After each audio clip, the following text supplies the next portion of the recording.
Falando só, terminando esse assunto que infelizmente o tempo está correndo, o governo Lula está prestes a colocar em votação o fim da escala 6x1 no Congresso Nacional. É uma pauta que foi apresentada pela deputada Erika Hilton, aqui de São Paulo, do PSOL, e que o governo abraçou, está apresentando outras propostas, há várias propostas na mesa, mas eles estão determinados a aprovarem isso até o final do ano. Sua opinião sobre o fim da escala 6x1 e o que o Missão faria? Ou melhor, o que os futuros deputados do Missão, que já estão no Congresso hoje, vão votar sobre esse assunto? Em bom português, esse projeto do governo é picaretagem. Picaretagem pura e simples, picaretagem ano eleitoral, é enganação com o trabalhador urbano. Vamos lá, vamos explicar aqui. Essa coisa da escala 6x1 foi uma descoberta de um vereador do Rio de Janeiro. O marketing da escala 6x1, para falar isso, do fim da escala, foi um vereador do PSOL no Rio que percebeu que trabalhadores urbanos que moram em periferia e vêm trabalhar em regiões centrais, como acontece no Rio, em São Paulo, em Belo Horizonte, Brasília, essas pessoas têm uma vida infernal. E tem o deslocamento. Elas gastam no trânsito 1, 2 horas para ir, 1, 2 horas para voltar. E aí elas trabalham quase, né? Trabalham pelo menos 6 dias na semana nisso. E isso, vamos dizer, esgota elas e elas não veem ganho material por conta do trabalho delas. É uma vida triste. E é verdade. Só que outras coisas incidem para a vida dessa pessoa ser ruim. A infraestrutura de trabalho, os impostos que são cobrados em todos os produtos que ela consome, a pobreza generalizada, a falta de segurança. Então, aquela pessoa está esgotada por conta do modelo de Brasil. Aí vai um malandro e fala, não, é por causa da 6x1, é o seu patrão que está te roubando. Aí eles propõem, você vai trabalhar menos e vai ganhar igual. Isso não vai acontecer. Nós estamos assim, o que ainda resta de presença brasileira nas cadeias globais de produção, para quem não entende, vou dar um exemplo. Você tem em Sorocaba uma fábrica de autopeças voltada para o mercado automotivo. Essa fábrica vai fornecer para uma montadora no Brasil, das poucas que ainda existem, e também vai vender para uma filial, uma subsidiária na China, outra na Índia, outra nos Estados Unidos. Se você aumentar o custo, e o Brasil já está na tampa em termos de competitividade, assim, não dá para melhorar muito com o arcabouço legal que a gente tem, essas empresas vão perder contratos, aí ela vai fechar. Aí as perdas em escala vão ser gigantescas. Você vai fechar fábricas, as expectativas são as piores possíveis sobre esse projeto.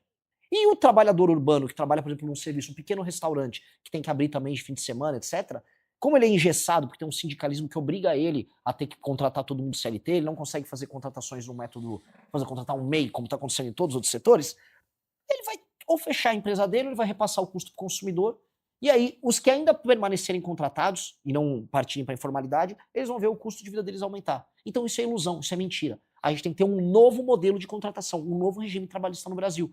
E a gente pode discutir sobre isso. Pois é, terminando que temos mais 2 minutinhos. A CLT ainda é a base da contratação brasileira, cada vez menos trabalhadores, especialmente os jovens, têm trabalho formal com carteira assinada. Vocês abrogariam, caso ganhassem as eleições, a CLT? Fariam outra reforma trabalhista nos moldes do Temer de 2017? Ou como está bom? Nós precisamos ter um novo marco de contratação das pessoas extremamente flexível, garantindo, obviamente, certos limites em termos de jornada, mas permitindo a capacidade de negociação entre o trabalhador e o contratante, dando competição entre os próprios sindicatos para que o trabalhador, na hora de fazer uma negociação coletiva, tenha opções de sindicatos que possam ajudar ele nessas negociações coletivas e assim fazer, como nas melhores experiências do mundo todo, sua jornada de trabalho e nós arrancarmos com base nisso a necessidade que muitos têm de virar MEI. Porque o que acontece? O MEI está gerando uma distorção tributária também. Porque aquela pessoa não é um empresário, aquela pessoa está fazendo um contrato individual. No fundo, a pessoa está se adaptando com um contrato individual para poder trabalhar. Isso está acontecendo em todos os lugares, especialmente na área de serviço e comércio. Todo mundo sabe disso. Pois bem, com o regime novo, não precisa ter mais isso. E aí você vai poder baixar também a tributação sobre os salários das pessoas e você vai poder facilitar todo mundo contratar e demitir. E outra coisa que a gente tem que começar a discutir, se isso é um contrato entre privados, por que tem que ter uma justiça trabalhista? Ela custa 23 bilhões de reais por ano e subindo. Ora, é mais fácil então eu acabar com a justiça trabalhista e usar o impacto fiscal disso para reduzir ou praticamente zerar a tributação sobre o trabalhador. Vamos fazer isso de maneira inteligente. Reduzir a tributação sobre o trabalhador, permitir flexibilização, e aí todo mundo vai ter muito mais facilidade para ser contratado. Essa é a lógica. Então, Renan, a gente estava falando sobre economia, falamos sobre segurança pública, vamos falar um pouco agora sobre omissão também. Vocês, nas pesquisas, aparecem muito fortes, especialmente nas gerações mais novas, entre os mais jovens, que a turma um pouco, que faz parte, que tem como simpatia o MBL, que se identifica também nos representantes eleitos do MBL, o Kim Kataguiri, a própria Amanda, entre outros, só para citar alguns dos mais famosos. Como é que vocês pensam em conquistar também as camadas mais idosas da população? Aliás, como é que vocês explicam, né? Qual que é a explicação desse interesse maior dos brasileiros mais novos? Você acha que o Brasil está virando mais para a direita e os mais novos são a vanguarda disso? E como é que vocês pensam em conquistar o resto do Brasil? Eu acho que as categorias de pensar política dentre os mais jovens no Brasil não obedecem mais os critérios estabelecidos pelas gerações anteriores. Isso não só no Brasil, a gente está começando a ver isso nos Estados Unidos. A geração Z não pensa política mais como, vamos dizer, os boomers pensavam. Né? Para a galera que está nos ouvindo, para entender de maneira bem clara.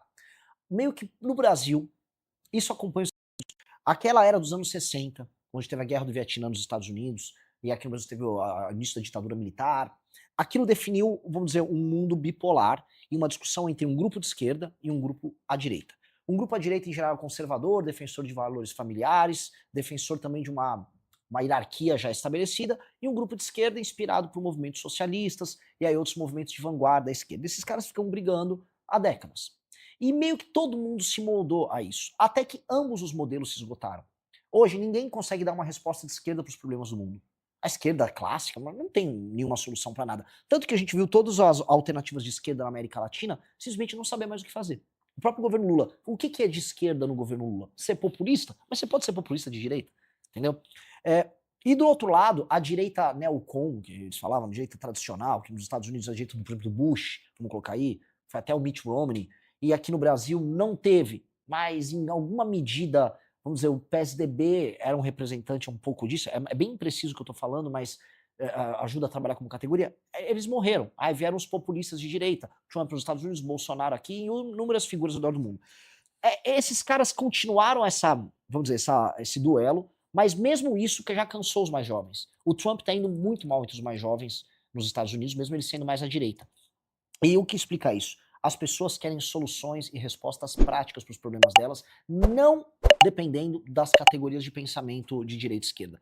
Você citou o Bukele. Para mim, o Bukele é o maior exemplo de um político bem-sucedido na América Latina. Ele tem quase 90% de aprovação. O que ele fez? Lei e ordem. Isso é mais à direita? Beleza. Ele agora informatizou toda a rede pública centralizada de saúde dele. Alguém diria que isso é mais à esquerda, né? Um sistema público de saúde universal. Ele fez isso. Quando ele está agora construindo escolas públicas, ele está se associando talvez a uma mentalidade não privatista. Então ele está sendo talvez mais à esquerda. Ele fez alguns convênios com a China para construir bibliotecas ali. Isso é mais à esquerda. Agora ele também tem uma parceria com o Google na parte de saúde. Isso é mais à direita. O que é? Eu não sei, eu sei que funciona. E eu acho que a gente tem que trabalhar com essas categorias. O que funciona? Eu olho, por exemplo, o modelo de administração de cidades e de províncias que tem na China e no Japão. Genial. A minha grande reforma administrativa do Brasil, a lei de responsabilidade gerencial, é inspirado na China, na Itália e no Japão. É direita ou esquerda? Eu não sei. Eu não tenho a menor ideia. Eu só sei que funciona. E as pessoas estão querendo que as coisas funcionem. Então, quando eu falo, por exemplo, os temas da minha pré-campanha, desfavelizar, é direita ou esquerda? A Singapura, é chamado de direita, desfavelizou. A China nem permitiu a favela. Eu não sei. Funciona. Então, as gerações mais novas estão gostando da ideia de imaginar coisas e fazer as coisas acontecerem. Elas têm uma ansiedade. A grande característica das gerações mais novas é ser extremamente ansiosa, pro bem e pro mal. Pro bem, eles querem pessoas que respondam a problemas e apontem soluções e que não fiquem presos nesses dogmas. Então, a gente está atacando isso e isso está funcionando.